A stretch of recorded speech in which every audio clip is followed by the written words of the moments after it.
Alright, what is up, everybody? We're here. It's me, Zach, and Josh talking about a couple albums that we've been meaning to get to. Look who's trending. Wow. But before we get into the albums, fucking check out our music on Spotify. You can find it under Sticky Middle Finger and Monster and the Family. Our shit's on there. Also, hit up our damn Patreon. Fucking $1 gets your name in the credits. $5 you can ask for however many album review requests you want. You know, you can ask for 5 a month, 10 a month, and we'll just get to it. We'll get around it. And also, before we do these, I normally like to ask everybody, what do you think about the artists and or albums we're talking about? And only David commented this time. I like to read you guys out. But yeah, David couldn't be here. So David says, Between the Buried Me was good, but forgettable. Over time, it started to blend together for me. You weren't, sorry dude, but you weren't paying attention. He also says, unfortunately, I haven't got to the Poppy yet. The Tetrarch album is amazing. It's like an evolution of the... an evolution to new metal while still feeling like 2002. I blew up this album. And New Twisted album is amazing. Alright, if you want to join the fun, hit up the Speaker Brains Facebook group. And yeah, so let's get into it. We're also on Apple Music if you have that. Oh yeah, our shit's on Apple Music. Our shit's all over the shit. Deezer, whatever the fuck that is. I don't know, like, the list of shit our music is on Amazon. All of that. You just got that? Yeah, I found that at Goodwill the other day. I've had that for years. Alright, so let's get into this shit. Fucking... I had to listen to this on YouTube because I pre-ordered the album back in June. The new Between the Buried Me. And... God, was it June? Yeah, and then I pre-ordered it from their website, and you had texted me the morning it dropped talking about, what the fuck, man, the CD ain't coming out till October 8th. I was like, what the fuck? The shit said August 20th or whatever. And damn sure enough, I go back to the website, and now it's saying scheduled to ship around October 8th. So I was like, what the fuck kind of shit, man? But Zach Zach's got Apple Music. So he's been jamming it like ever since. Almost every day, and then I had to take a break from it, so I just started getting into, not getting into them, I didn't start getting into them, because I love them, but I started, like, taking a deep dive into Bad Religion, buying all their shit. I just needed to, all I was hearing for, like, the last 2 months was fucking that album. And it was all I needed, but I just need to take a little break from it. Jam on something different. True. And I probably would have been the same way, jamming the shit out of it. I listened to it on YouTube this past Monday in preparation for this review. And that's probably the last time I'm going to listen to it until the CD comes in. Because I'm never like on YouTube being like, I want to listen to this album. Yeah. I never go to YouTube to listen to an album, but if it's out and I know people can't get it, is that a Yoda mask? No, that's the alien mask I found that we're going to use in our Bob Goblin music video. Bob Goblin? Yeah, the Bob Goblin, the Rob Zombie parody song I've been working on. So, what did you think about the new Between the Buried and Me, Josh? It's okay. It's just prog rock metal. True. Did it make you feel? Just... Because I know you're not a big prog metal fan too much anyway. It was just background music. It wasn't nothing. I didn't make my dick hard. Yeah. It was just. My wiener's still hard. That album, alright. It just sounded like anything else we listened to, like times listening to that album. Dream Theater. I mean, it's all Dream Theater. It's Dream Theater. It's any of those. I like Dream Theater. Haken. It's just it's metal and it's prog rock. I mean, it sounded good, but it just wasn't like, oh my god, I gotta listen to this. It's called metal because it's harder than rock. Just a little bit. It is a harder rock. It's good. It's just, Just not your thing. Just huh? too many other things listened to. It was much Yeah. better so far this year. This is high on my list though. Right now, as of right now, man, my list this year is gonna be hard. My list is gonna be varied. I'm doing it again like I did last yeah, year. Yeah, because there's too much. Just everything we heard all the way through. And last year I think it was 40. I've already hit 40 new albums, and I've got more coming. So it's gonna be a big end of the year list, y'all. You gonna count the Tenacious D? No, re-releases, reissues, I don't count. But there's a song on there you haven't heard. Pat Riley or whatever the fuck. I don't know, Like that. something like that. But I mean, that's just a song. But I don't know. All right. To me, this album right now, I'm gonna tell y'all right now, this is that the Good Sex album, the Orgasm album, where when it is fucking over, You have to smoke a you cigarette. gotta smoke a cigarette and you need a nap, man, because it's like fucking all over the place. You need a sandwich. Yeah, it's when the album's over, you go, BTBAM, get in the, Like get in if the kitchen this- and make a sandwich. if this was a horror movie, I'm getting stabbed by the time the album is over. Yeah, fucking man. Now, a couple years ago, Automata 1 and 2, major fucking disappointments. I still haven't gone back to them. I need to, just to see why I did. Because I don't remember shit. I don't remember a damn thing about those albums. The first one just kind of meanders. Like, then there's no big moments. There's no big epic pieces that there's nothing that gives me that punch. Except for there's one part where it's like some shit like that, but it's so few and far between. Automata 2, much better, but it's 4 tracks. It's fairly short, but it does the more interesting things out of the 2 albums. Sounds like they should have just meshed the songs together to make them longer and more interesting. But that's the thing I love about Between the Buried and Me is you'll have it's almost like it has the rhythm of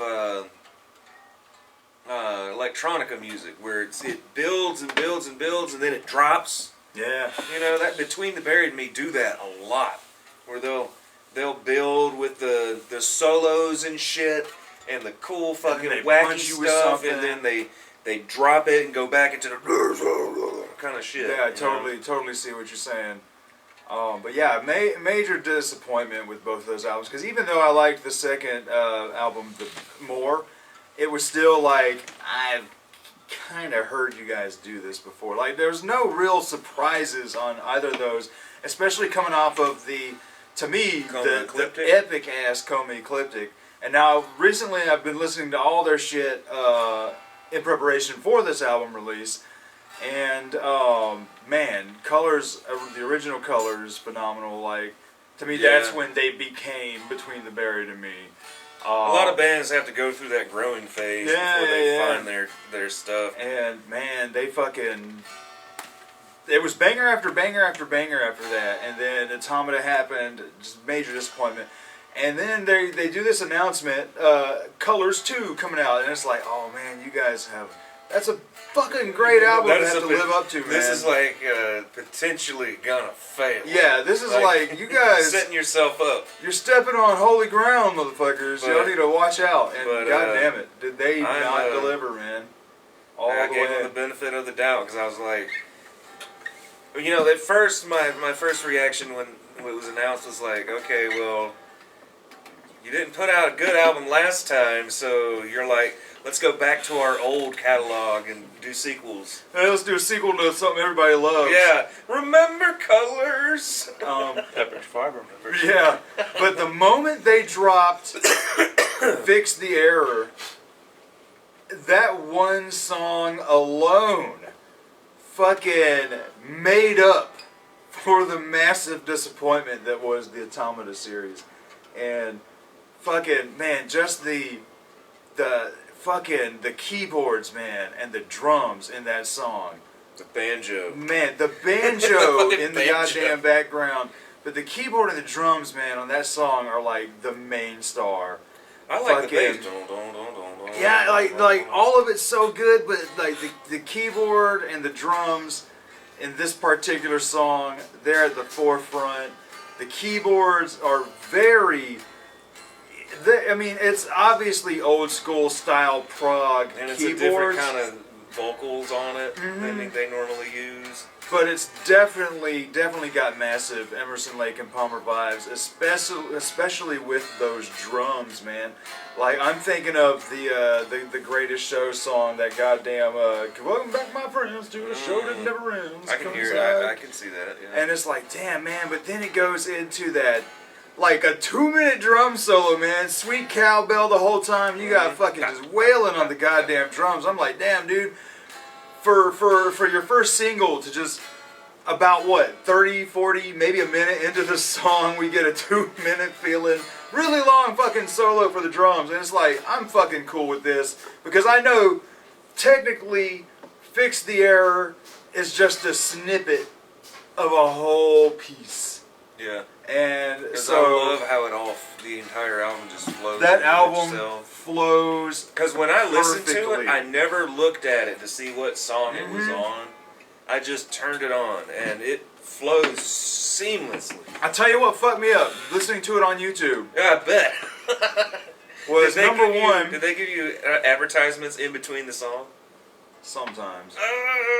God. When there wouldn't be an advertisement in between the song, the flow, the segue would be fucked up. There would be like a split second of silence, and so that fucked me up. But I could tell, like, man, this album flows great. Too bad I can't hear it. But then other shit fucked me up the worst was during some of the longer songs.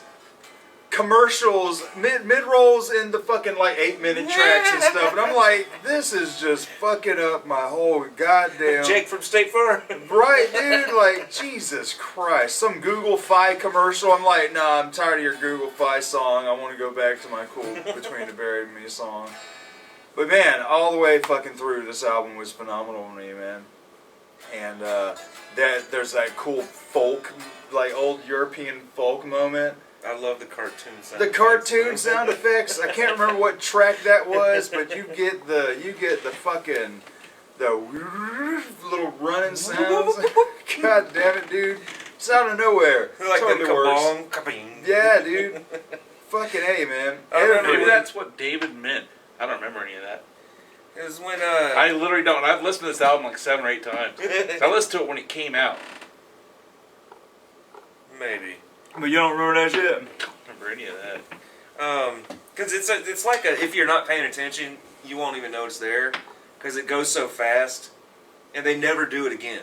That's what I love about it. They never fucking do it again. They don't bring attention to it after they did it. It's just there. Just like Twin Temple. A couple weeks ago, Charlie was talking about this album, and he was saying it's better than the other one, how much he loves it, and all that. And he says he just wished they would be a little more serious with their music. I'm like, what do you mean? He goes, well, like there's a moment where it's kind of like electronica, and they're just like, I can't remember exactly what he said about that, but then he said that he didn't like the cartoon sound effects on it. I'm like, I think it elevates the album Yeah. for me. Like, Yeah. just the fact that they did it, Just the fact and they thought never about it. fucking, They said, dude, we should put cartoon sound effects right here. yeah, and they just never called to it or brought attention to it or all. don't I know thought that fucking was way. great. And it's fairly late in the album too. Yeah, Like, yeah, it's you have to fairly- be listening to the album to know it's there. Man. But yeah, the album, man, all the way through, just flawless, man. The musicianship and the skill and the technicality. And you know, when the I heard hooks, it, the I goddamn thought- hooks.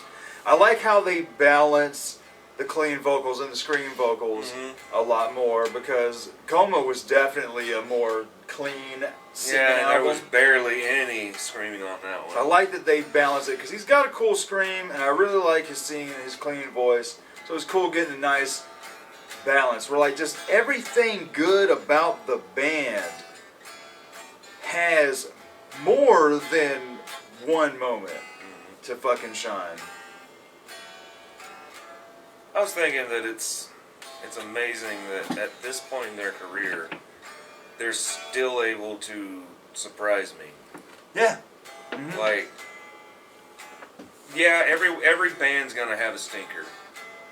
you're not flawless. Every band's gonna have that one, like the Automata series. Every band's gonna have something like that. If you're a true fan, you'll stick around to see what they do the next time. And if they keep putting out bullshit, you're just gonna, okay.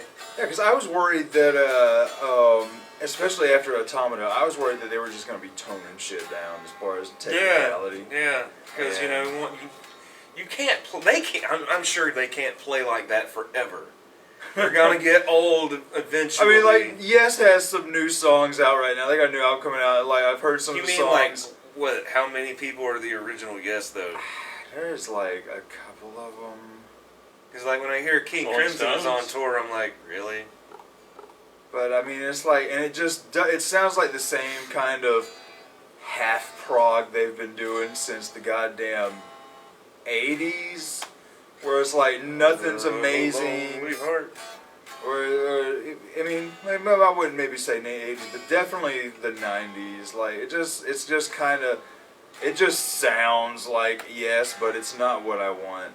I hope that Between the Buried and Me never hit that route where it's like 20 years from now, it's just by the fucking numbers, we're 60, 70 years old, and we just gotta make a fucking album, and they're not trying to top themselves every time.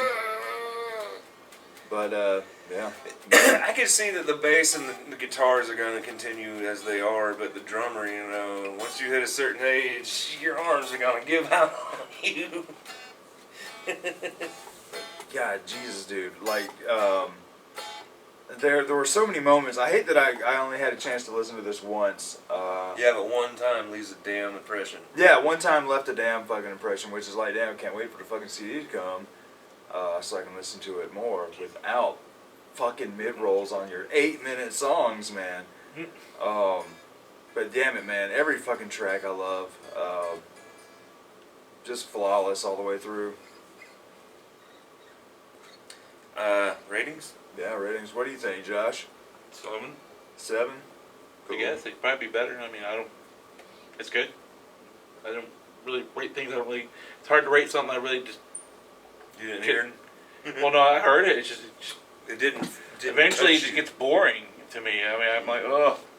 The songs too. That's why I don't like prog rock. The songs are too long. You get some parts are just too drony and long. Well, that's good. I like it. That's the thing I did want to say was the fact that, man, this is a 78-minute album. Mm-hmm. And it's a good long album when you don't feel that length. Yeah. At least for me. Mm-hmm. Fucking, by the time it was over, I was like, damn, we're here already? Like, I did not feel a single one of those minutes. At least for me. Yeah, when the last song went off, I was like, is there more?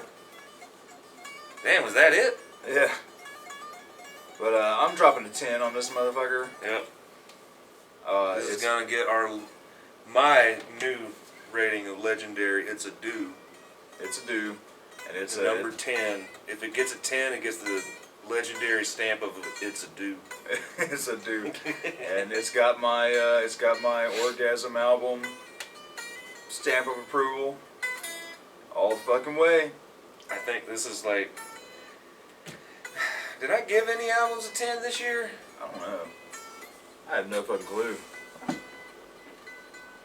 Did I give the Dropkick Murphys a 10? Because that's the problem with rating things. You feel different later. Yeah. Because when I look back and I'm like, damn, I gave that last Sublime a 2, but I gave the last Green Day a 1.